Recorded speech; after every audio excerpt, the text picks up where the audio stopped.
Hey, we're going to work through this problem. It is 0.75 times the quantity of m minus 2, and then plus 0.25 m equals 0.5.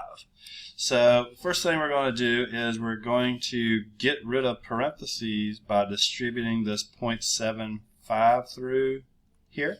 So let's see, if we do that, we'll have 0.75 m, and it'll be minus 2 times 0.75 is 1.5, and then we'll just bring everything else down because there's no fractions to start with, and we've gotten rid of the parentheses. So now I can kind of collect like terms.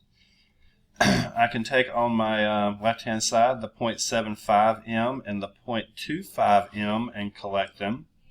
That'll be just 1 m, so I'm going to write m, and that'll be m minus 1.5 equals 0.5.